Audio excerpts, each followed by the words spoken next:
Assalamualaikum warahmatullahi wabarakatuh.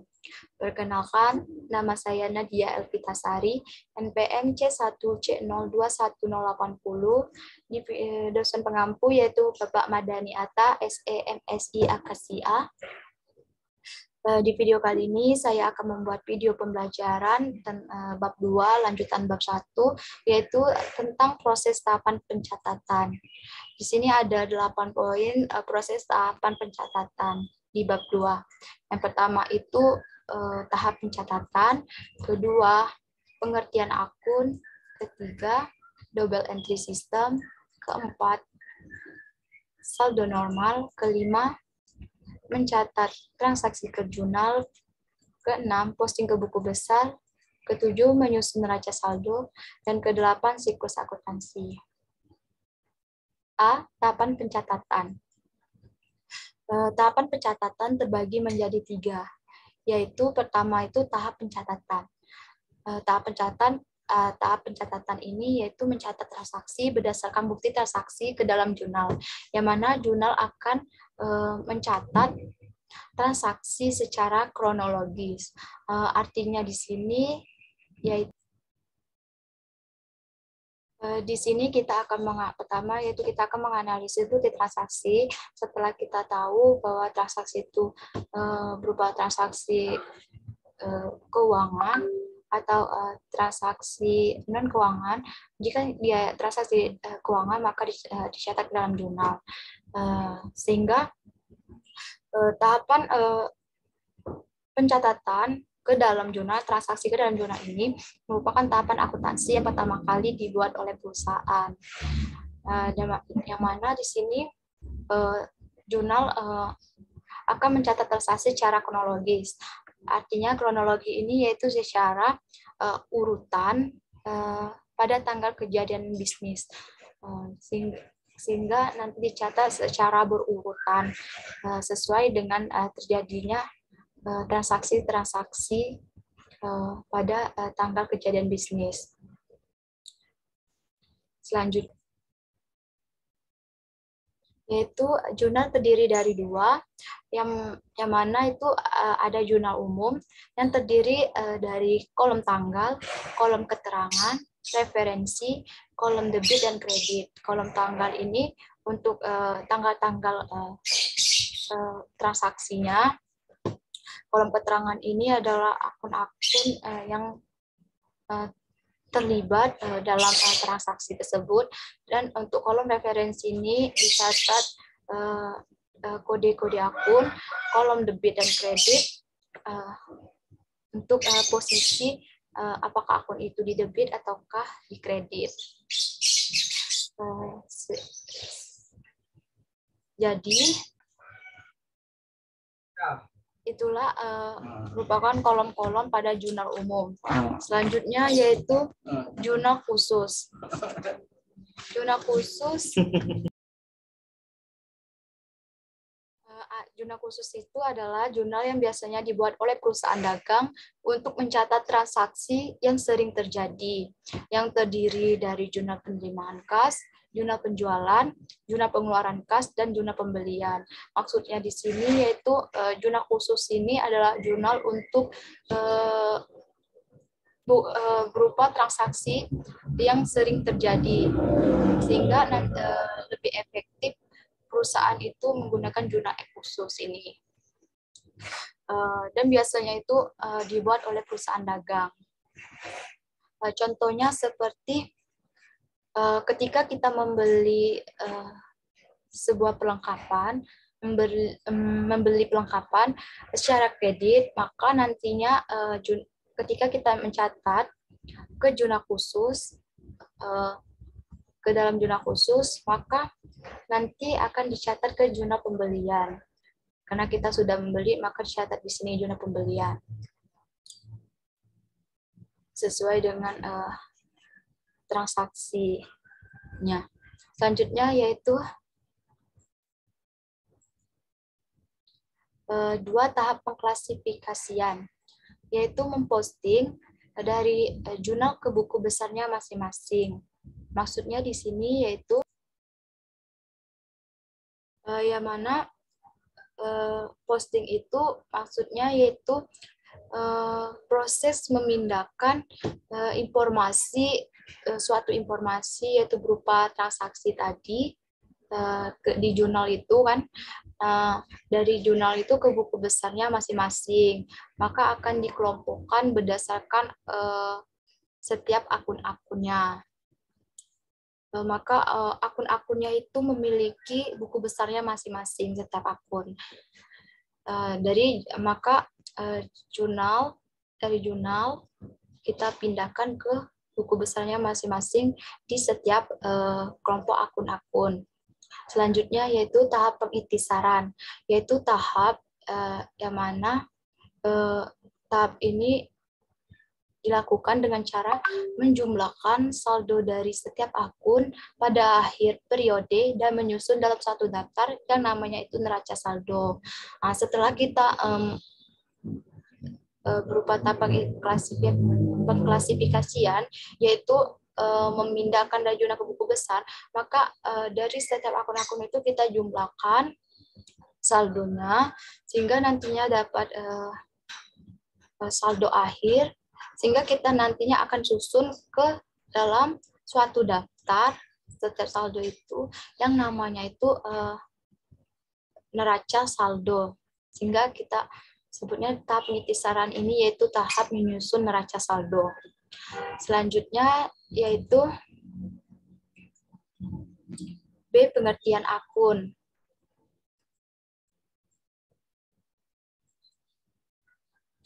Akun adalah tempat untuk mencatat pengaruh dari suatu transaksi. Maksudnya di sini yaitu akun adalah tempat untuk mencatat pengaruh dari suatu transaksi ini. Ketika kita sudah menganalisa berupa transaksi, maka kita akan melihat apakah transaksi itu mempengaruhi posisi keuangan. Jika mempengaruhi posisi keuangan, maka kita catat secara akuntansi, yaitu ke dalam jurnal. Sehingga kita harus tahu apa aja akun-akun yang terlibat di dalam transaksi tersebut. Maka akun inilah, yaitu ada 5 kelompok akun utama.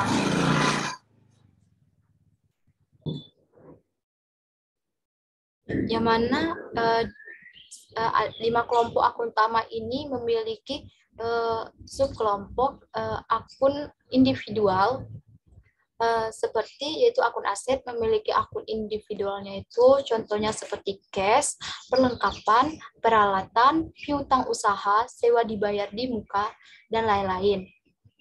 Sedangkan akun liabilitas memiliki akun individual, contohnya itu akun utang dagang, utang wesel, pendapatan diterima di muka, dan lain-lain.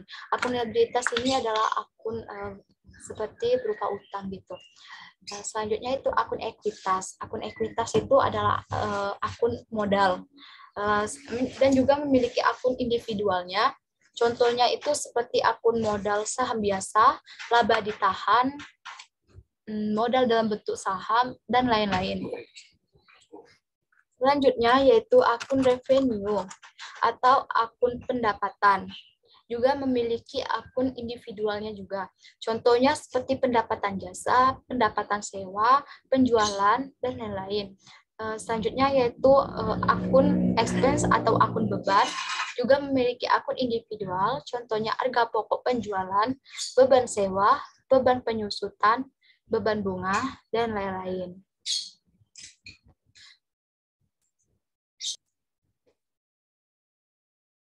Bentuk akun yang paling sederhana itu yaitu berbentuk T atau yang disebut juga dengan akun T. Kenapa disebut dengan akun T? Karena terdapatnya di sisi kiri dan di sisi debit itu, di sisi kanan itu adanya posisi setiap masing-masing, yaitu pada sisi kiri itu untuk debit dan pada sisi kanan itu untuk kredit. Dan pada akhir periode maka akan dicatat sesuai catat dan dijumlah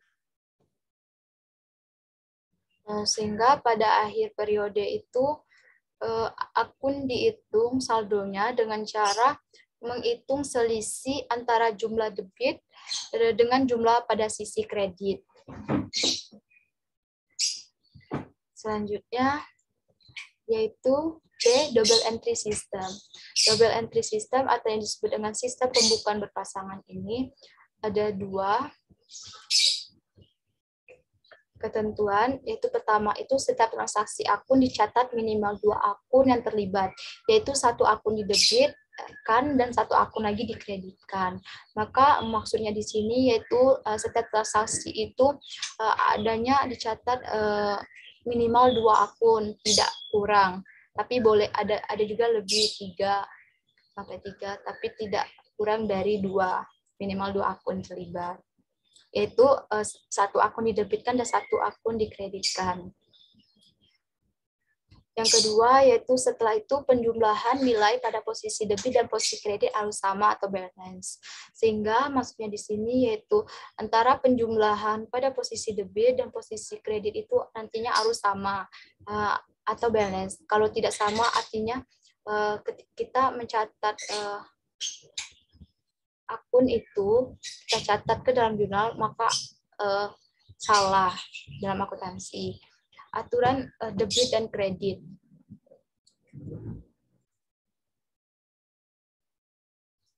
Aturan debit dan kredit yang mana di sini aset sama dengan liabilitas ditambah ekuitas. Aset yaitu pada sisi kiri untuk sisi debit dan liabilitas tambah ekuitas yaitu pada sisi kanan untuk sisi kredit. Maksudnya di sini yaitu pada sisi kiri hampir semua akun aset itu memiliki saldo normalnya itu di sisi debit, kecuali akun akumulasi penyusutan dan cadangan piutang tidak tertagih karena memiliki saldo normalnya itu di kredit. Sedangkan liabilitas tambah ekuitas pada sisi kanan, maksudnya di sini yaitu hampir semua kelompok liabilitas tambah ekuitas ini bersaldo normalnya itu di kredit, dan akun kelompok ekuitas itu untuk liabilitas itu semua di kredit, sedangkan ekuitas itu hampir semua, tidak semua, ada juga yang akun ekuitas itu di debit. Contohnya itu akun dividen dan akun share atau saham treasury yang bersaldo normalnya itu di sisi debit.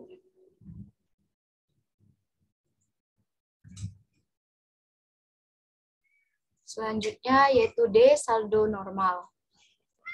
Saldo normal adalah saldo yang merujuk pada setiap penambahan. Apakah suatu akun itu bersaldo debit dan bersaldo kredit. Maksudnya di sini saldo normal itu yaitu saldo dari setiap akun-akun itu ketika merujuk pada setiap penambahan.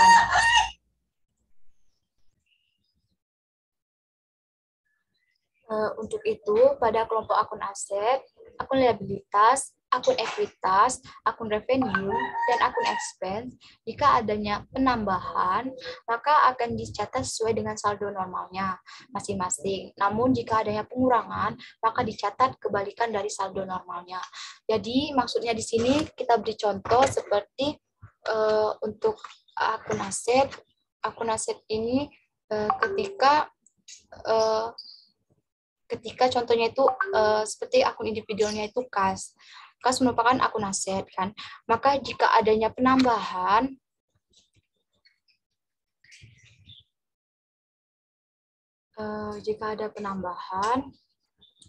yang mana kas itu termasuk akun aset, kelompok aset, maka aset itu kan saldo normalnya itu tadi di sisi debit.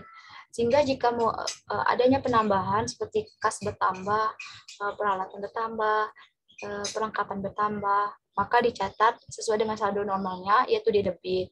Jika berkurang, adanya pengurangan pada kas, contohnya pada kas, maka dicatat kebalikan dari saldo normalnya yaitu kredit. Dan untuk contoh akun liabilitas, contohnya yang mana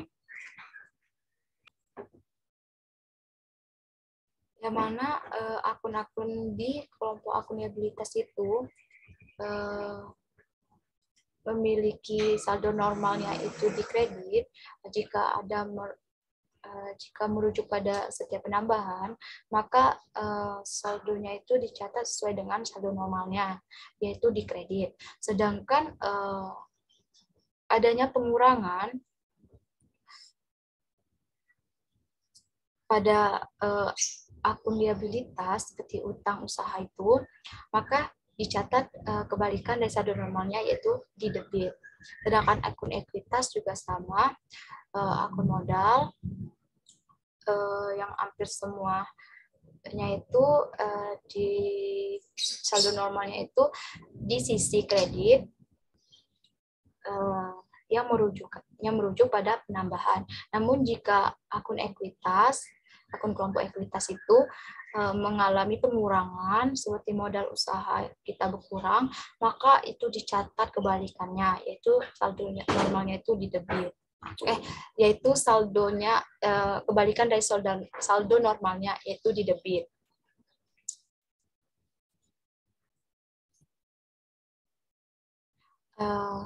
Selanjutnya itu akun revenue, yang mana akun revenue itu kan akun pendapatan, sehingga otomatis akun pendapatan akan menambahkan ekuitas atau modal kita kan, sehingga akun ekuitas itu kan saldo normalnya itu di kredit.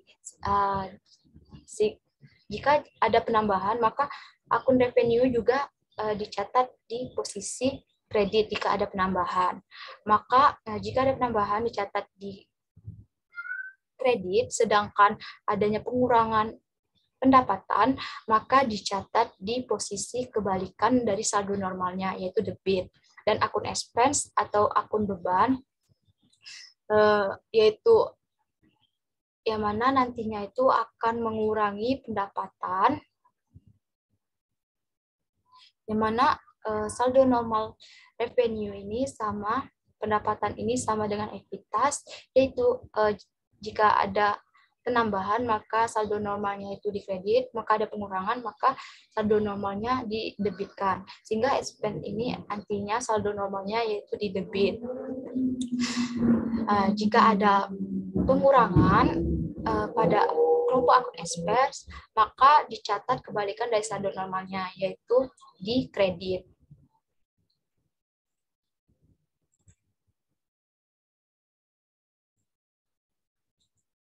Selanjutnya yaitu mencatat transaksi ke dalam jurnal. Yaitu yang pertama dalam mencatat transaksi ke dalam jurnal, maka adanya minimal 2 akun yang terlibat, yaitu 1 akun di debit dan 1 akun lagi dikreditkan. Kedua, jumlah nilai nominal pada sisi debit dan sisi kredit harus sama.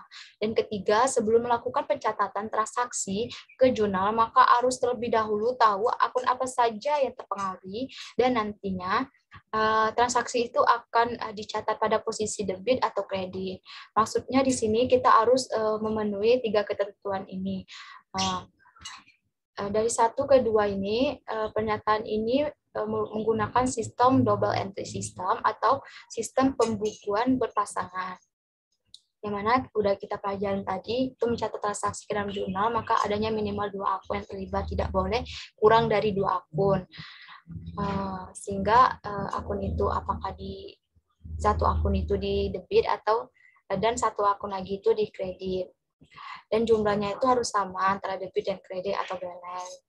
Dan juga di sini pada poin ketiga ini menyatakan sebelum melakukan pencatatan transaksi ke jurnal, maka harus terlebih dahulu tahu apa saja yang dipengaruhi.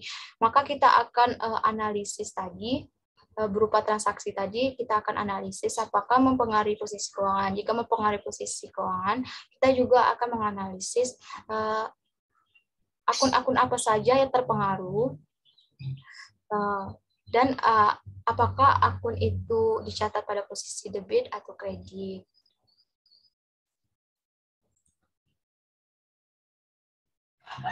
Contohnya itu seperti pada tanggal 5 Desember 2021, perusahaan A membeli peralatan sebesar 5 juta secara tunai. Maka nantinya jurnalnya itu pada tanggal 5 Desember 2021, keterangannya itu akun-akun apa saja yang terlibat. Seperti ini kita akan menganalisis akun terlebih dahulu, akun apa saja yang terpengaruhi. Sehingga jika kita membeli berupa peralatan, maka peralatan kita itu kan otomatis bertambah sehingga menambahkan aset kita. Saldo nama aset yaitu di debit. Sehingga peralatan merupakan kelompok dari akun utama yaitu kelompok aset, maka jika ada penambahan maka dicatat di debit. Di debit yaitu akun peralatan atau equipment. Ini untuk nomor kode akunnya dan dicatat di debit sebesar 5 juta. Yang kedua, akun terlibat yaitu cash dicatat di posisi kredit karena kita telah membeli peralatan tadi secara tunai, maka kita otomatis akan membayar dari peralatan tadi sehingga akan mengurangi kas. Kas merupakan kelompok aset, maka jika kas juga berkurang dan aset juga berkurang. Sehingga jika aset berkurang, yang mana saldo normal aset itu di debit, jika ada pengurangan maka dikreditkan, cash dikredit dengan kode akunnya ini. Seperti 101 seperti itu. Dan untuk peralatan tadi seperti 111. Untuk di kredit kita letakkan sebesar 5 juta rupiah.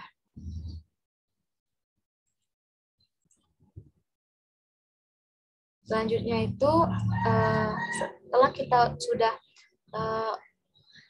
memenuhi pernyataan 1 dan 3, maka kita akan menjumlahkan nilai debit dan kredit. Dan nilai debit dan kredit itu harus sama, yaitu debit 5 juta dan kredit 5 juta. Jadi balance sama. Selanjutnya yaitu posting ke buku besar.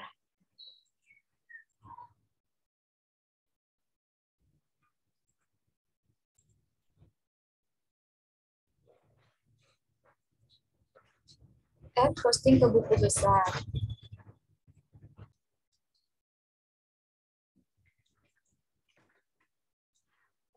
Setelah transaksi tersebut dicatat dalam jurnal, maka akan dilanjutkan dengan memposting ke buku besarnya masing-masing.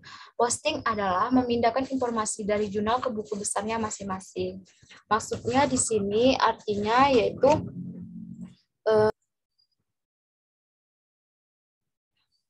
setiap akun-akun memiliki buku besarnya masing-masing. Contohnya seperti kas atau cash. Maka semua pencatatan yang merupakan akun cash, maka ketika diposting ke dalam buku besar, maka dimasukkan ke dalam kelompok buku besar cash. Dan juga untuk piutang dan akun-akun lainnya seperti piutang, peralatan, perlengkapan, maka ada buku besarnya masing-masing setiap akun.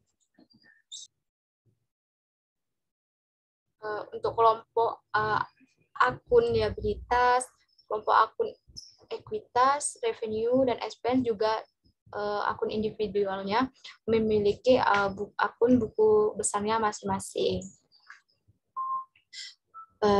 Dan juga kita harus ingat bahwa akun piutang dan juga akun utang memiliki buku besar pembantu, yang mana buku besar itu fungsinya untuk mencatat lebih rinci piutang dan utang yang dimiliki perusahaan, sehingga di buku besar pembantu ini akan mencatat lebih rinci, lebih lengkap utang-utang atau piutang yang terjadi selama transaksi.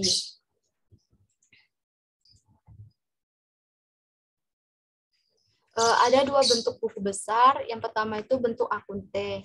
Bentuk akun T itu seperti ini karena bentuknya itu seperti huruf T. Di sini kita catat cash, seperti contohnya itu buku besar untuk akun cash atau cash dengan nomor akun 101. Di sini harusnya 101. Dan supplies yaitu untuk akun pada buku besar supplies dengan kode akun 102. Maka di sini kita catat tanggal di sini nantinya. Ini udah saya ubah yaitu seperti ini. Yang benar 101 kode akun rep-nya, kode akun untuk cash. Dan di sini nanti kita buat tanggal seperti tadi itu kan pada akun cash. Seperti di jurnal tadi, cash berkurang, sehingga kita catat di posisi kredit 5 juta kan. 5 juta cash berkurang. Pada tanggal 5 Desember 2021 sebesar 5 juta. Dan supplies di debit sebesar 5 peralatan tadi kan. Di sini kita catat equipment, di sini kita hapus supplies dan kita masukkan equipment sebesar 5 juta pada tanggal 5 Desember 2021. Dan juga ada bentuk buku besar yaitu bentuk form standar, yaitu seperti ini bentuknya. Buku besarnya yaitu pada akun cash dengan kode akun 101, tanggal, ini untuk tanggal, ini untuk keterangan, dan ini untuk rep. Rep ini yaitu kita untuk informasi dari mana informasi kita dapat, yaitu dari jurnal kan. Jadi dari jurnal atau JU1. Jadi kan jurnal itu halaman 1, jadi JU1. Seperti tadi cash berkurang, keterangan tidak usah rep-nya, JU1 berkurang di kredit, dan di sini saldo normalnya 5 juta di kredit. Supplies kita ganti peralatan atau equipment pada tanggal 5 Desember 2021. Keterangannya itu tidak usah rep, kita dapat dari informasinya itu dari jurnal umum atau JU1 di debit sebesar 5 juta, sehingga saldo akhirnya itu 5 juta. Itu. Poin ke G yaitu menyusun neraca saldo. Setelah selanjutnya menyusun neraca saldo dengan cara menghitung selisih antara jumlah pada sisi debit dan kredit dan menempatkan saldo akun pada sisi yang lebih besar nilainya. Setelah kita memposting atau memindahkan dari jurnal ke buku besar, sehingga kita menghitung selisih antara jumlah pada sisi debit dan kredit dan menempatkan saldo akun pada sisi yang lebih besar nilainya. Jika akun cash itu pertama itu 15 juta pada awal di posisi debit, maka kita saldo akhirnya itu 15 juta, dan di bawahnya itu kita kurangkan atau kita jumlahkan. Berarti misalnya pada tanggal 2 saldo cash-nya itu berkurang yaitu sebesar 5 juta, maka kita kurangkan.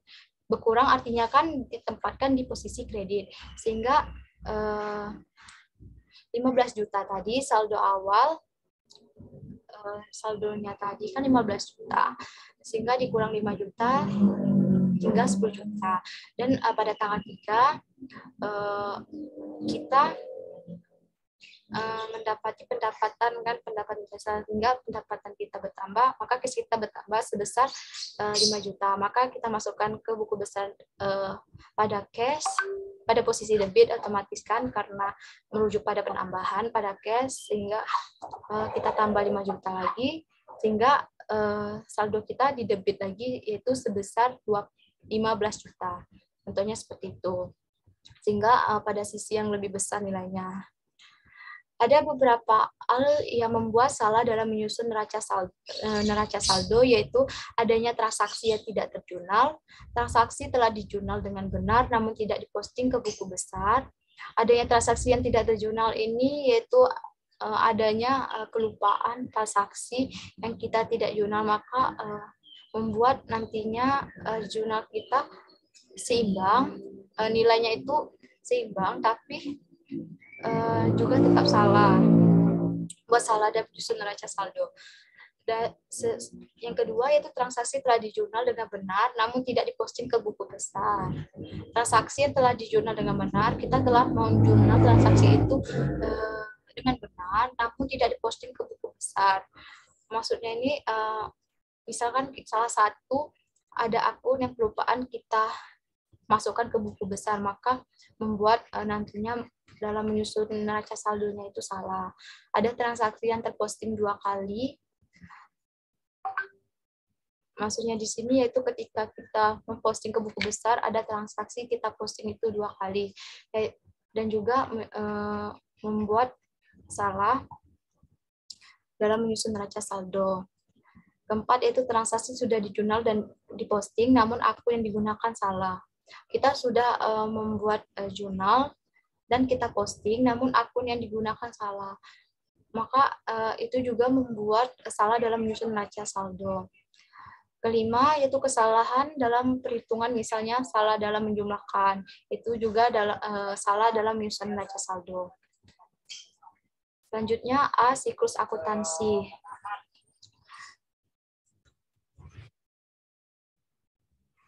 Siklus akuntansi itu dimulai dari kita harus analisis terlebih dahulu bukti transaksi. Setelah menganalisis bukti transaksi, lalu pertama kali kita catat ke dalam jurnal. Mencatat transaksi ke dalam jurnal itu catatan pertama kali yang dibuat oleh akuntan. Selanjutnya itu informasi dari jurnal akan diposting ke buku besar masing-masing. Selanjutnya menjumlahkan saldo akhir dari masing-masing akun dan menyusunnya ke dalam suatu daftar yang namanya itu neraca saldo, sehingga kita di sini siklus akuntansinya itu menyusun neraca saldo. Setelah menyusun neraca saldo, selanjutnya membuat jurnal penyesuaian. Karena beberapa akun dalam neraca saldo itu belum menunjukkan nilai yang sebenarnya. Untuk itu kita membuat jurnal penyesuaiannya. Kemudian setelah kita membuat jurnal penyesuaian, kita posting kembali ke buku besar dan jumlahkan lagi saldo setiap akun-akunnya. Kemudian susun neraca saldo setelah penyesuaian. Setelah membuat neraca saldo setelah penyesuaian, maka kemudian kita menyusun laporan keuangan. Laporan keuangan dimulai dari laporan laba rugi, laporan perubahan ekuitas,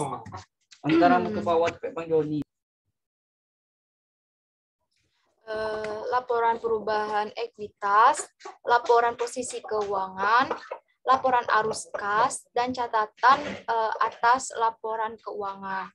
Setelah kita membuat laporan keuangan, selanjutnya itu kita membuat jurnal penutup. Setelah itu, yang mana di dalam membuat jurnal penutup itu, yaitu untuk menutup akun-akun pendapatan, akun beban, akun ikhtisar laba rugi, dan akun dividen, karena akun itu merupakan akun nominal, sehingga kita akan menutup semua akun nominal. Setelah itu, kemudian kita posting lagi kembali ke buku besar.